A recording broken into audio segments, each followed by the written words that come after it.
Gênesis capítulo 43.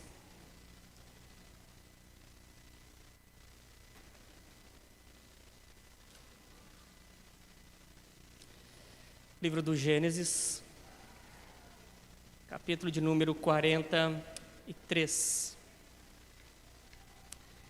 Antes de nós lermos o texto bíblico, enquanto eu estava no seminário, uma frase que um professor meu disse numa das disciplinas que eu nunca vou esquecer é: nunca perca a floresta por causa das árvores. O que ele queria dizer com isso? Às vezes nós olhamos minuciosamente demais e perdemos o foco do todo. Então, antes de nós começarmos o sermão de hoje, como nós estamos numa série de Gênesis, eu quero que você tenha uma noção da amplitude do que nós estamos lidando. Imagine se você sobrevoando um avião e tirando fotos aéreas da história da salvação. E essas fotos aéreas começam bem amplas, nós vamos aplicando zoom e vamos até chegar no local onde nós estamos. Do que trata a Bíblia? Você saberia expressar, em poucas palavras, do que trata a Bíblia? Parece óbvio, mas nós não temos, às vezes, ou não cuidamos para expressar o todo do que trata a Bíblia, o assunto da Bíblia. A Bíblia trata da história de redenção, de seres humanos que foram, grave essa palavra, criados à imagem e semelhança de Deus no modelo de perfeição que Ele imaginou para nós. Esses seres humanos caíram em pecado, segundo a palavra, queda, e se afastaram de Deus. Mas Deus, no seu plano de redenção, providenciou Jesus Cristo para que por meio dele tivéssemos redenção, primeira palavra. Terceira palavra. Esse Jesus que se encarnou, foi sepultado, morto, ressurreto e assunto aos céus, há de voltar, julgar os vivos e os mortos e dizer: vinde benditos do meu Pai, entrai no reino que vos está preparado antes da fundação do mundo, consumando todas as coisas. É disso que trata a Bíblia: criação, queda, redenção e consumação. Onde nós estamos? Nós estamos no livro dos começos, no livro do Gênesis, dos princípios, da nossa história de redenção. Eu não canso de insistir isso. Não é uma historinha distante para nós contarmos para os nossos filhos ou para as pessoas para servir de curiosidade. É a nossa história. Abraão não foi salvo de uma forma diferente de nós, José não foi salvo de uma forma diferente de nós, e todos os personagens dentro da história bíblica foram salvos da mesma forma que nós também fomos. Então nós estamos tratando do começo da nossa história da redenção.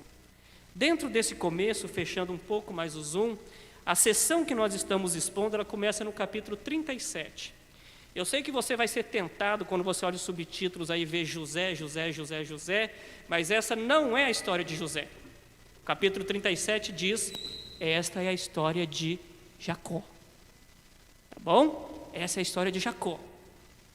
E José é um instrumento ou um personagem coadjuvante, digamos assim, dentro de uma história maior desse enredo que vai do 37 até os 50 na história de Jacó, o nosso 10º Toledor, né, como os tradutores gostam aí das 10 histórias que vocês têm aí no livro de Gênesis.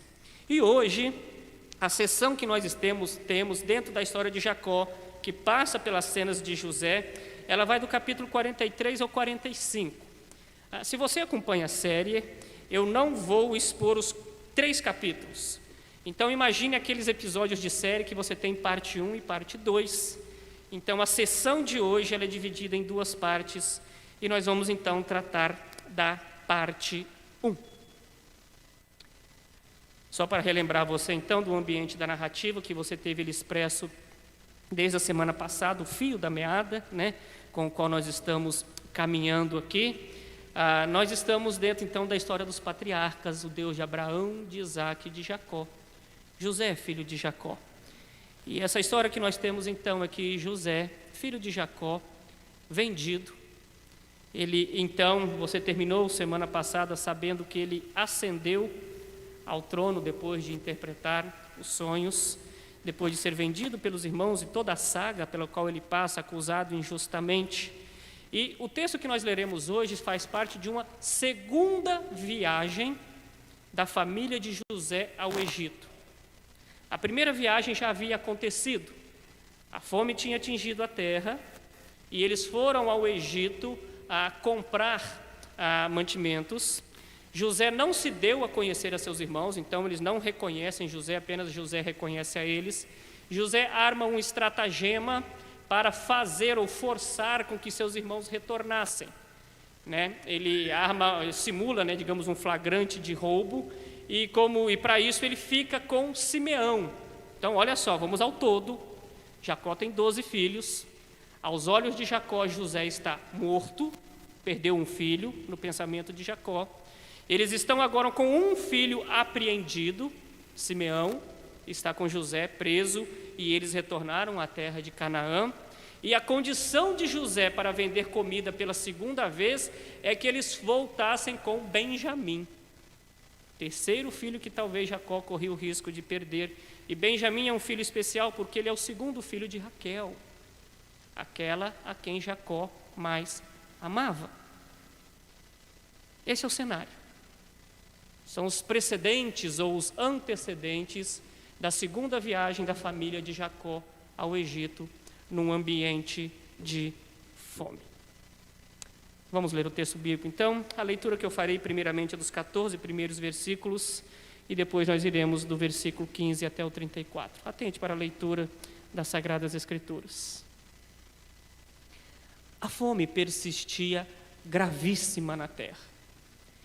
Tendo eles acabado de consumir o cereal que trouxeram do Egito na primeira viagem, disse-lhe seu pai: voltai, comprai-nos um pouco de mantimento. Mas Judá lhe respondeu: fortemente nos protestou o homem, dizendo: não me vereis o rosto se o vosso irmão Benjamim não vier convosco. Se resolveres enviar conosco o nosso irmão, desceremos e te compraremos mantimento. Se, porém, não enviares, não desceremos. Pois o homem nos disse: não me vereis o rosto se o vosso irmão não vier convosco. Disse-lhes Israel: por que me fizestes este mal, dando a saber àquele homem que tinhas outro irmão?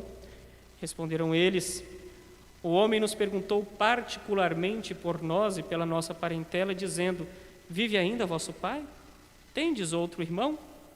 Respondemos-lhes segundo as suas palavras: acaso poderíamos adivinhar que haveria de dizer: trazei vosso irmão? Com isso disse Judá a Israel, seu pai: envia o jovem comigo, e nos levantaremos e iremos para que vivamos e não morramos, nem nós, nem tu, nem nossos filhinhos. Eu serei responsável por ele, da minha mão o requererás. Se eu não te trouxer e não te puser ele à sua presença, serei culpado para contigo para sempre. Se não nos tivéssemos demorado, já estaríamos com certeza de volta segunda vez.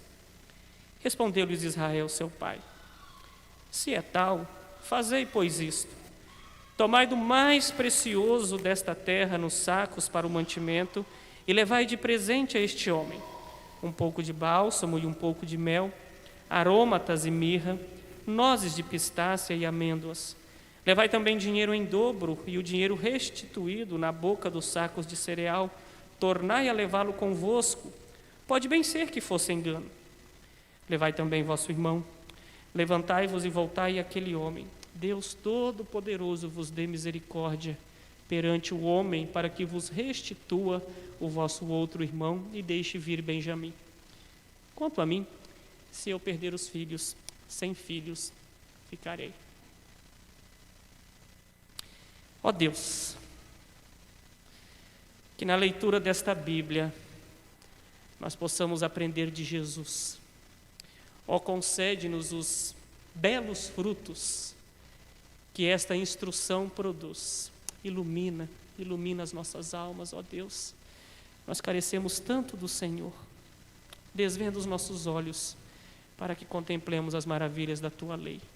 É a minha oração em nome de Jesus. Amém. Um filme que eu nunca vi, mas já li tanto a respeito e que ele é muito citado, de 1982, já entrou na minha fila novamente para ver, A Escolha de Sofia. Triste. Só a sinopse já me deixou, digamos, abalado. né? E foi esse termo, a escolha de Sofia, cunhado neste livro, ele acabou virando digamos, um adágio popular. Na pandemia se usou muito, né? Os governantes tinham que fazer uma escolha de Sofia entre saúde e economia com as suas medidas. Mas é um filme que conta a história de uma mãe polonesa acusada de contrabando que foi colocada num dos mais cruéis campos de concentração nazista, Auschwitz. E nesse campo de concentração, um dos oficiais, sádico, mau, fala para a mãe escolher entre a vida de um filho ou outro, que ela foi presa, senão os dois morreriam. A escolha de Sofia. Se você quiser parafrasear, né? Se ficar, o bicho pega, se correr, o bicho come. Mas existem situações em nossa jornada cristã que nós somos colocados diante de escolhas de Sofia, em que parece que, humanamente falando, não há o que fazer. A gente tem que fazer escolhas ou tomar ações que parecem até irracionais aos nossos olhos. Eu fico me colocando na pele de Jacó aqui, imagino que talvez ele esteja diante disso. Embora não houvesse a promessa de uma sentença de morte para Benjamim, ponha-se no lugar de Jacó. Perdi o primeiro filho. Na mente de Jacó, estraçalhado por feras. O outro está aprisionado. Lá. Saíram para comprar comida, com 11 me voltam com 10. A fome está apertando aqui. Se você olha o capítulo 42, Jacó sequer levantava a hipótese de mandar Benjamim para comprar comida. Nós vamos ficar aqui, vamos estar até o limite. Mas o limite chegou. O limite chegou. E eu quero conversar com vocês nesta noite sobre como Deus, o Deus providente, utiliza as crises para a nossa redenção. Como o Deus providente utiliza as crises para a nossa redenção. Que crise é essa? Aí você olha no versículo 1, o autor, lembre-se, a preocupação do autor em desenhar no quadro, então, a fome persistia gravíssima na terra. Eu quero que você olhe o quadro, que são duas histórias acontecendo em paralelo. Pensa nos dois cenários, o Egito e Canaã. O Egito, a abundância, a visão que Deus deu, né? A visão que José interpretou de Faraó está se cumprindo. Os 7 anos de vacas magras estão acontecendo, magérrimas, extremamente. A fome tem atacado de uma forma severa. E nesta situação, a visão de José, né, a interpretação que José fez da visão de Faraó está acontecendo. E nós já temos, então, uma lição prática para nós muito interessante. Quantas e quantas vezes em nossas vidas nós somos colocados diante de dilemas com os quais nós nos vemos incapazes de resolver. A fome ou a crise leva-nos a tomar decisões difíceis ao longo da nossa jornada. Eu não estou falando de decisão certa ou errada. Eu não tenho, nós que já sabemos o final da história, podemos olhar para Jacó e falar, larga a mão de ser bobo, Jacó, manda esse Benjamim aí porque vai ter comida. Mas Jacó não sabe disso. Manda um filho para a morte. Passamos fomes todos aqui. E existem outras situações que nós passamos ao longo da existência. Não se enganem. Com certeza, no auge da pandemia, chefes de UTIs tiveram que escolher quais aparelhos deveriam ficar ligados ou não. Plantonistas tiveram que decidir quem seria recebido ou não, ou quem teria prioridade, né? Não é nem questão de deixar de receber, mas quem teria prioridade ou não. Talvez você passe por dilemas que não sejam necessariamente de vida ou de morte, mas é difícil. Eu fico sempre lembrando da minha época de vestibulando, 5 quadradinhos ou 3 quadradinhos. Um quadradinho que você tem que preencher, que você não sabe se vai para São Paulo, se vai para Santa Catarina, ou se fica no Mato Grosso do Sul, dependendo do curso, está lá. Que dilema, e não é questão de certo ou errado. Dilemas da vida, encruzilhadas que nós temos que dar uma olhada para onde vamos caminhar. Somos obrigados a tomar decisões. E sempre lembrando, Benjamim não era apenas um dos filhos, era um dos filhos queridos, filho da mulher amada, filho de Raquel. Morrer de fome e manter o filho por perto, ou arriscar a vida, ou arriscar-se a perder mais um, é o que está no coração de Jacó. E Deus começa a trabalhar a solução. Isso que é bom, o Deus que escreve a nossa história. Porque nós temos uma visão binária, né? Eu sou assim, eu construo as minhas questões, o pouquinho que eu aprendi de linguagem de programação na época da minha universitária, eu vou criando as minhas condicionais, se sim eu faço isso, se não nós vamos para aquilo, e tento trazer a minha vida com esse algoritmo. Mas só que o autor da história não trabalha com o nosso algoritmo, a linguagem de programação dele é diferente, é mais complexa. Eu não preciso fazer uma escolha entre um ou outro, talvez ele é capaz de nos dar as duas coisas, manter o filho vivo e saciar a fome. O problema é que nós não nos enxergamos como personagens dentro da história da providência divina. Nós queremos construir a nossa história, como Jacó tentou construir aqui. Não vamos ao Egito, não perco mais um filho. Vou fazer a dieta aqui, vamos economizar comida e não vamos à frente. E a partir do versículo 3, a ação de Deus começa a trabalhar por um elemento que às vezes podem até nos assustar. Mas Judá lhe respondeu fortemente, nos protestou o homem, e Judá traz à tona então toda a história que ele já tinha dito para Jacó. Isso que ele está dizendo aqui no 43, a partir do versículo 3, já tinha sido dito no 42. Não podemos voltar ao Egito sem Benjamim. José não vai nos... José para Jacó não era, para Judá não era José, né? O homem não vai nos receber. Mas esse homem que dialoga com Jacó, você sabe quem é? É o mesmo homem que deu a ideia de jogar José na cisterna. É um dos que agora começa a ser trabalhado e o seu caráter agora se mostra mais benevolente do que mais malevolente. O seu pai está prestes a matar a família de fome, digamos assim, levando a decisão ao extremo. E Judá começa a ser trabalhado e tomar então a iniciativa para poder mudar a situação. Aplicação rápida para nós quando nós olhamos para Judá e a sua mudança de atitude. Nunca é tarde para nós buscarmos reparação dos nossos erros e mudarmos ou recompensarmos aquilo que nós deixamos para trás. O assassino dos capítulos anteriores agora é um elemento de restauração e de sobrevida para a família que Deus vai trabalhando. Aqueles que estão em Cristo são novas criaturas que podem ter mudanças radicais no seu comportamento e podem reparar situações faltosas. A vida de Jacó também tem que ser transformada. Do teimoso do capítulo 42, agora ele tem que aprender a confiar naqueles que haviam lhe trazido tanta dor e tanta amargura.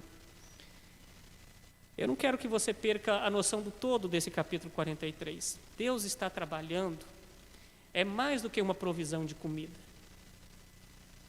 Deus está utilizando a falta de comida e a necessidade dela para restaurar uma família e cuidar da nossa redenção.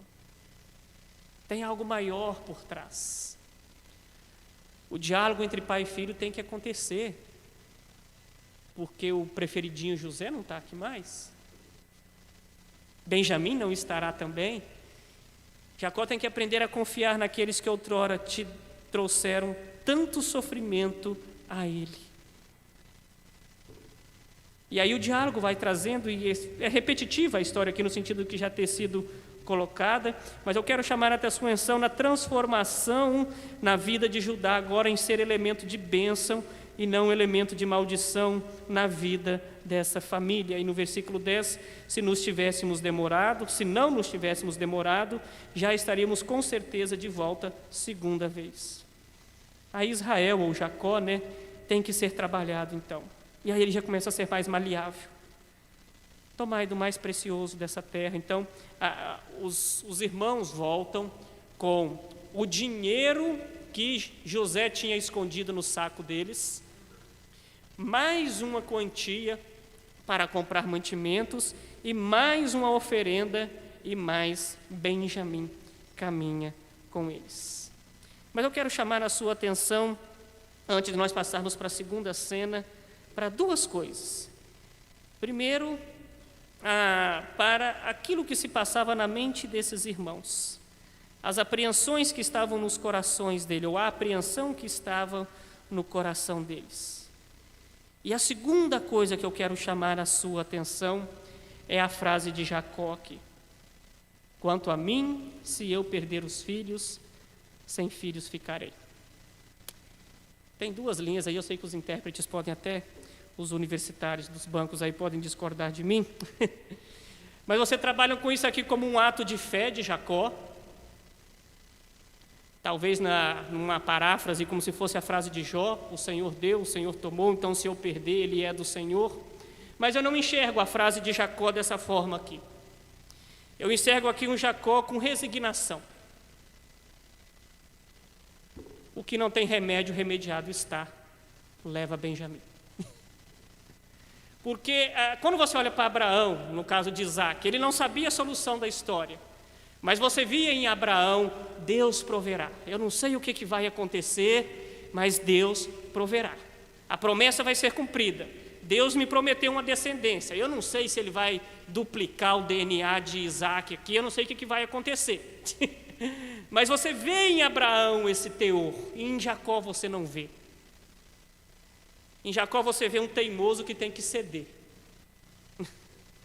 Se perder filho, o que foi, foi, o que não foi, não foi. Vida que segue, ou morremos de fome, ou morremos assassinados. Vamos pelo menos apostar aqui para que o nosso assassino seja misericordioso e não mate os meus filhos. A meu ver, esse é o teor da frase de Jacó. A crise trouxe resignação, conformismo e não fé na vida de Jacó. Mas ele está sendo moldado.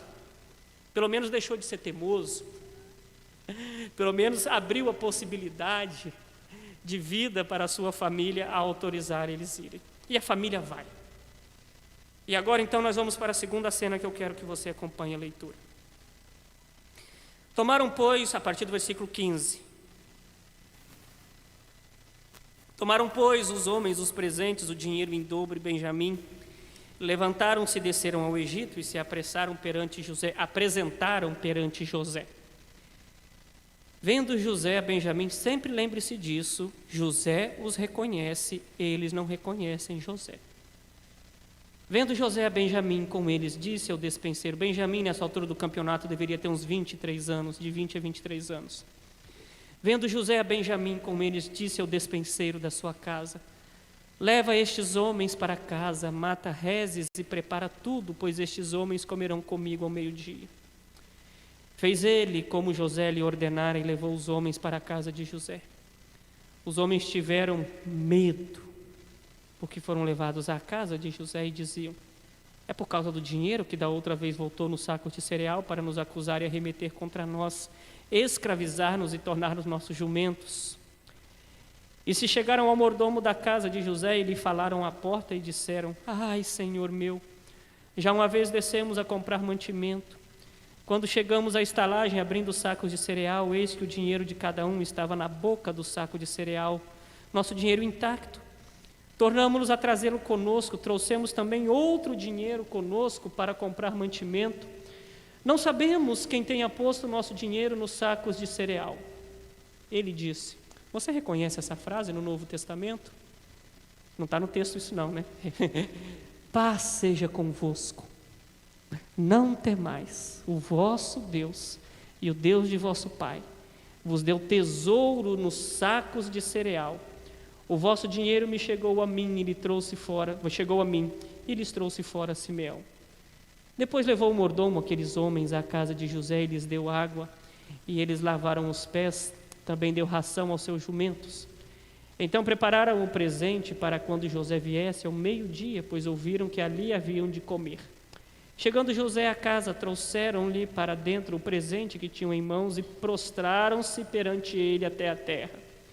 E lhes perguntou pelo seu bem-estar e disse: vosso pai, o ancião de quem me falastes, vai bem? Ainda vive? Responderam: vai bem o teu servo, nosso pai vive ainda. E abaixaram a cabeça e prostraram-se. Levantando José os olhos, viu a Benjamim, seu irmão, filho de sua mãe, e disse: é este o vosso irmão mais novo de quem me falastes? E acrescentou: Deus te conceda graça, meu filho. José se apressou e procurou onde chorar, porque se movera no seu íntimo para com seu irmão. Entrou na câmara e chorou ali. Depois lavou o rosto e saiu, conteve-se e disse: servi a refeição. Serviram-lhe ele à parte, e a eles também à parte, e à parte aos egípcios que comiam com ele, porque aos egípcios não lhes era lícito comer pão com os hebreus, porquanto é isso abominação para os egípcios. E assentaram-se diante dele o primogênito segundo a sua primogenitura e o mais novo segundo a sua menoridade. Disto os homens se maravilharam entre si. Então lhes apresentou as porções que estavam diante dele. A porção de Benjamim era 5 vezes mais que a de qualquer deles. E eles beberam e se regalaram com ele. As crises relatadas então nos 14 primeiros versículos agora são transformadas ou terminam para um banquete. Coloque-se no lugar dos irmãos de José. O que esse homem está mandando a gente ir para a casa dele? Vai nos acusar de roubo? Seremos mortos? Aplicação rápida para nós aqui. Você já imaginou no poder que a culpa traz sobre a vida das pessoas? Os assassinos de outrora, agora preocupados com a própria vida. Eles que mentiram para simular a morte do irmão, agora estão sendo alvo da armadilha parecida, de uma armadilha parecida com aquilo que eles fizeram para com José. Quem deve na praça vive tentando se explicar demais. E culpa pesa. Culpa abaixa a nossa cabeça. Culpa nos deixa encurvados. Culpa nos deixa desconfiados de tudo, do que devemos e não devemos estar. Mas só que agora eles são homens honestos, estão falando a verdade. O que eles relatam é verdadeiro. E aí o mordomo chega e diz: paz seja convosco. As mesmas palavras que Jesus ressurreto disse aos seus discípulos que estavam trancados. Não é estranho? Olha como a graça vai agindo. Quem diz paz seja convosco é um mordomo egípcio. Não é um hebreu fiel que traz bênção ou palavras de conforto a esses indivíduos. Como que ele reconhece o Deus de Israel? Aí você pode trabalhar que talvez José tenha falado de Deus para com ele, ou ele só de ouvir falar por outros escritos a respeito do Deus de José. E é então quando José chega para servir este banquete, eu quero que você olhe a providência. O que os irmãos fazem quando veem José? Se prostram diante dele. Plim, plim. O que era o sonho de José? A partir do capítulo 37, eu sonhei que assim como os feixes se dobravam a mim, vocês também se dobrariam diante de mim. A história da redenção está se cumprindo. A visão está sendo cumprida, está se tornando realidade na vida dessas pessoas. Grave isso, meu irmão. Tudo o que Deus determina acontece. A família está praticamente toda reunida agora na história da redenção, sendo tratada. O ambiente não é de assassinato. O ambiente é de reunião. Mesmo que tensa, talvez pensando no pensamento dos irmãos de José. Mas não é morte que está para ser promulgada, é vida que está para acontecer. Eles têm todo esse tratamento VIP, esse banquete aqui, e tudo o que acontece com eles aqui então. E José então faz uma outra coisa interessante, é colocar os irmãos por ordem cronológica, do mais novo para o mais velho. Eles não sabem quem é José. Como que esse homem sabe a sequência cronológica da minha família? E a providência vai tratando a vida das pessoas. Ele reconhece Benjamim, o homem de gelo desmonta. Ele tem que sair para chorar. Deus está reconstruindo aquilo que aos olhos humanos José tinha perdido outrora. E esse detalhe de servir 5 vezes mais para Benjamim do que para os outros, nessa sessão ou nesse episódio parte A, é o ápice. José faz um teste com os irmãos.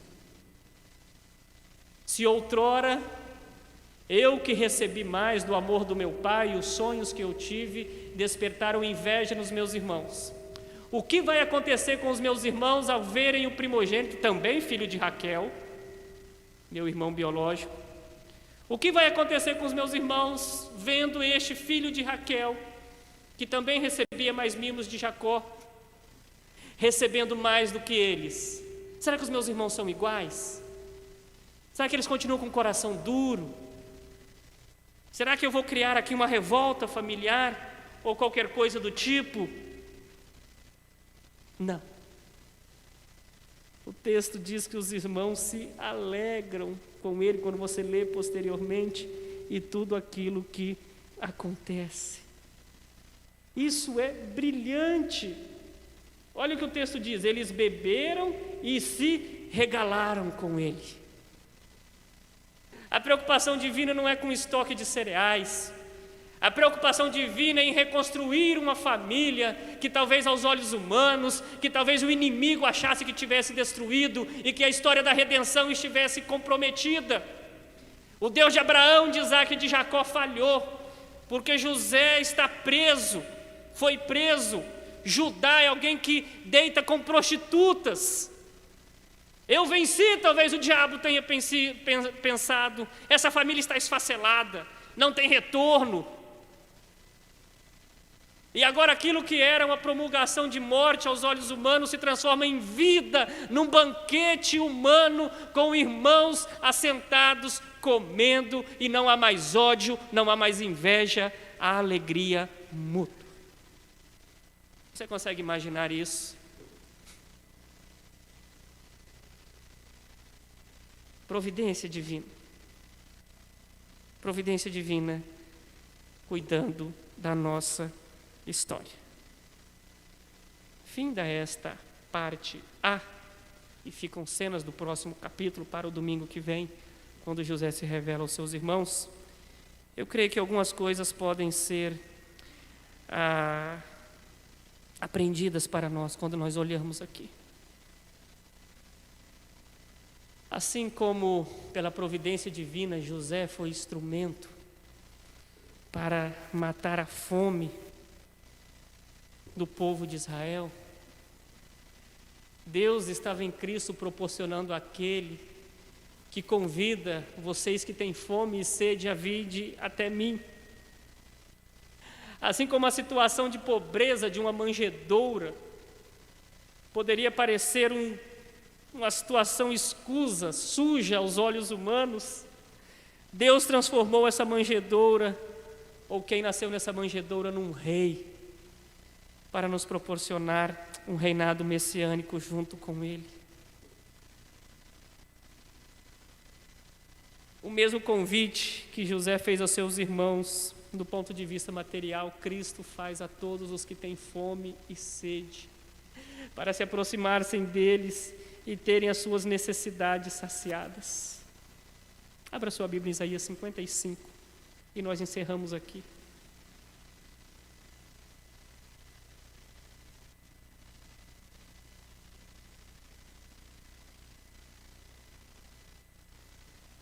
Versículos de 1 a 9.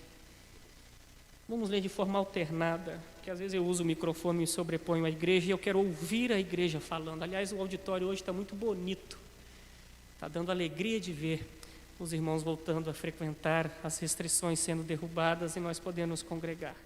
Isaías 55, de 1 a 9, eu lerei os ímpares e você leia os versículos pares, pensando nesse convite nessa passagem que aponta para a vinda de Cristo, saciando a fome e a sede dos indivíduos. Pense nisso como um convite de Cristo, mesmo sendo um texto antes da encarnação de Cristo. Ah, todos vós que tendes sede, vinde às águas, e vós que não tendes dinheiro, vinde comprar e comer, e sim, vinde comprai sem dinheiro e sem preço vinho e leite.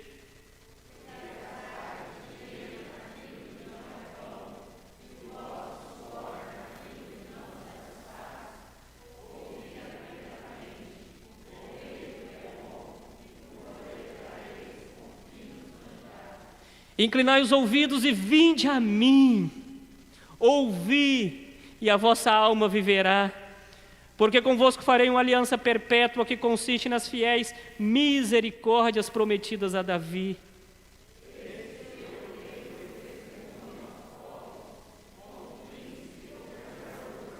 Eis que chamarás a uma nação que não conheces, e uma nação que nunca te conheceu correrá para junto de ti, por amor do Senhor teu Deus, do Santo de Israel, porque este te glorificou.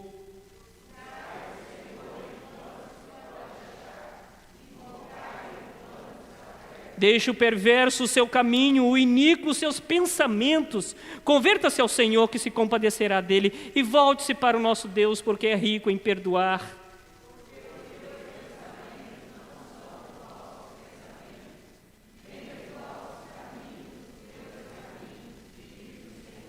Porque assim como os céus são mais altos do que a terra, assim são os meus caminhos mais altos do que os vossos caminhos, e os meus pensamentos mais altos que os vossos. Paremos aqui e pense comigo. Todos nós, em nossos momentos de fome, temos a tendência a correr àqueles que podem saciar a nossa fome. Em outros momentos na história de Israel, eles tiveram que correr ao Egito para ter a sua fome saciada. O próprio povo de Deus, durante o Êxodo, vai fazer isso. Mas agora quem está a receber esse povo por meio de José não é um faraó iníquo, mas é alguém que, como Cristo, é capaz de saciar a nossa fome, no caso de José, provendo algo material, mas em Cristo nós temos o saciar da nossa fome espiritual.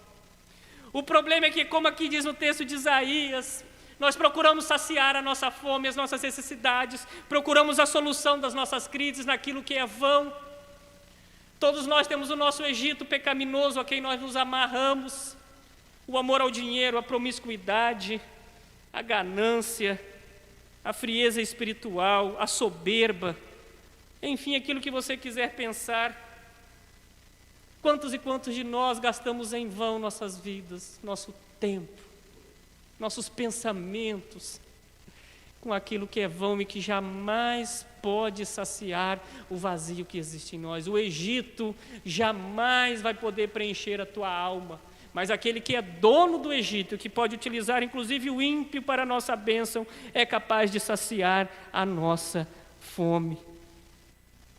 O convite fica. Aquele que, assim como José, acolheu seus irmãos e saciou a fome deles, biologicamente falando, Cristo desceu à terra e saciou a nossa fome espiritual. Não vale a pena gastar o dinheiro naquilo que é vão. Não vale a pena pensar naquilo que não presta. Curva a sua cabeça, nós vamos orar. Eu vou pedir ao Ministério de Música que esteja a posto para uma canção. E logo após a canção, o reverendo Ildemar tem a palavra para os atos finais. Ó Deus, nosso Pai, quantas e quantas crises nós somos assolados ao longo da nossa existência. Mas nós pedimos a Tua misericórdia, ó Deus. Abre os nossos olhos, porque assim como José, como instrumento da Tua providência, proporcionou um banquete à sua família que passasse a fome, o Senhor disse a Davi que prepara para nós um banquete também. Ó Deus, quantos desperdiçam a sua vida, vendem a sua alma naquilo que é vão, ó Deus. Pedimos perdão pelas vezes em que confiamos a nossa existência a um plano de saúde, a um saldo bancário. Pedimos perdão quando depositamos a nossa alegria nos prazeres carnais, ó Deus. Pedimos perdão quando negligenciamos o pão das Sagradas Escrituras que nos é oferecido dia após dia. Mas tem misericórdia de nós, como o Senhor teve da família de Jacó. E teve por nós, mandando Jesus Cristo, que convida a todo que tem fome e sede a se lançar aos pés da cruz. E é o convite que eu faço a todos que estão presentes aqui. Aqueles que um dia tiveram a sua fé sólida e agora se afastaram, Deus, traz de volta. E aqueles que talvez estejam tateando no escuro, ó Deus, sendo algemados com seus vícios, paixões e compulsões, pela escravidão do pecado, quebra as algemas e alimenta-nos verdadeiramente por meio de Jesus Cristo. Alimento para a nossa alma, razão da nossa existência. Amém.